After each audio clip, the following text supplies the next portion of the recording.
দর্শক, অবশেষে বিএনপি নেতা সালাউদ্দিন আহমেদ জানিয়েছেন 2 তারিখ অর্থাৎ 2 তারিখ জুন মাসের 2 তারিখে বিএনপিকে যমুনায় ডেকেছেন প্রধান উপদেষ্টা।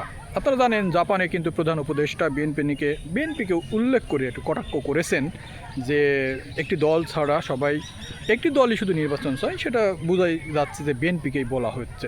তো সব মিলে যখন এই পরিস্থিতি, দেশে একটা উত্তেজনা মুহূর্ত তৈরি হয়েছে, এটা এই বক্তব্য ঘিরে বিএনপি নেতারা অনেকভাবে কটাক্ষ করছেন প্রধান উপদেষ্টার বিষয়টাকে নিয়ে। তখন দেখা যাক 2 জুন কী ধরনের বিষয় আমরা জানতে পারবো।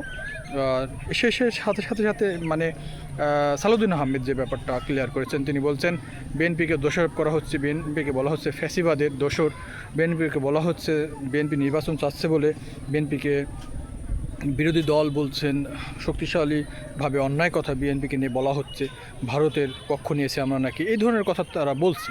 তো বিএনপির সালাউদ্দিন আহমেদ বলছেন যে আমরা 17 বছরের ত্যাগ স্বীকার করেছি, বহু কিছু এদেশের গণতন্ত্র প্রতিষ্ঠার জন্য কাজ করেছি, কিন্তু আমাদের এইভাবে দোষারোপ করা ঠিক হচ্ছে না। সব মিলিয়ে যখন এই অবস্থা, তখন দেখা যাক 2 জুন বিএনপির সাথে যখন বৈঠকের ব্যাপারটা মিডিয়াতে প্রকাশ হলো, সালাউদ্দিন আহমেদ বিএনপির স্থায়ী কমিটির সদস্য এই কথাটাই জানিয়েছেন কৃষক দলের একটা অনুষ্ঠানে। এখন ব্যাপারটা ক্লিয়ার হওয়া দরকার। আসলে এখনও 6-7 মাস সময় রয়েছে। ডিসেম্বরে যদি নির্বাচন বিএনপির হয়, বিএনপির কথায়, তাহলে কী ধরনের পরিস্থিতি হয়, যেটা আসলে অনেক বিবৃতিতে দেখছি যে অনেকগুলো দলও ডিসেম্বরে নির্বাচন চাচ্ছে, কিন্তু প্রধান উপদেষ্টা বিএনপিকে নিয়ে কটাক্ষ করায় বিএনপির মন খারাপ, বিএনপি ব্যাপারটাকে খারাপভাবে নিয়েছে বলে মনে হচ্ছে। এখন দেখি আমরা কী পরিস্থিতি দাঁড়ায়, সেই পর্যন্ত অপেক্ষা করতে হবে। সালাউদ্দিন আহমেদ যখন বললেন, যারা চ্যানেলে নতুন এসেছেন সাবস্ক্রাইব করে দেবেন। ভালো থাকবেন সব সময়।